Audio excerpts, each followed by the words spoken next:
Hey everybody, pardon my ragtag appearance today. I'm actually officing from the home today, and I took a few minutes to look online. I just saw Jack's video called Inconsistent Atheists.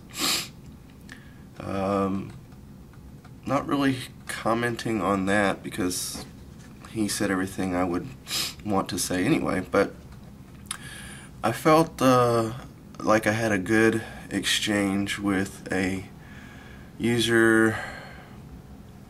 I'm gonna take a stab at how to pronounce this. Uxorious Window. That's U-X-O-R-I-O-U-S, and then the word window. I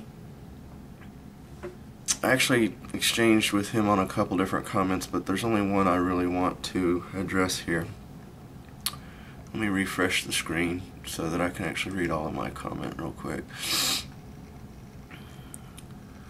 Now, maybe you atheists feel the same way as we do. Let me pause this.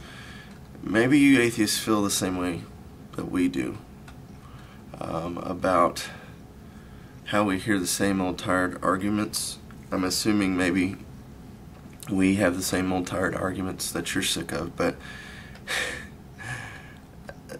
this is one I hear all the time, and I think I finally answered this argument in a way that I am personally satisfied with, and I want to share it. Uxorious Window says, "It may seem entirely semantic to say that atheism is a lack of belief rather than just a belief, but there's a very important distinction to be made. Atheism is the default position, which does not express belief in a God until evidence is given. No belief is required to uphold a default stance when nothing would lead one away from it. It's like saying that one would have to believe that there is no Santa, Easter Bunny, or Tooth Fairy. None of these things actually require a transition to believe." Actually, he's doing two things here. He's using the comparison of Jesus to Tooth Fairy, Easter Bunny, and Santa Claus, which is very typical. I hear that all the time. The other thing he's doing, but he's combining the two, is he's saying atheism is the default position. You guys may think there's holes in my rebuttal. Please point them out if you do, but here's what I say back. Let's take your Santa analogy and prove you wrong. As a child, what was the evidence for Santa Claus? Well, presumably your parents told you much about him. You sat on his lap at the mall, and on Christmas Day there were gifts under your tree. So I propose the actual default position was to believe. Santa never had to prove himself to you.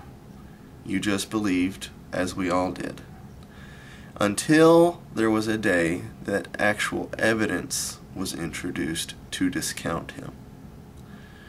I propose, and I claim, that I have not personally seen any good evidence to discount God.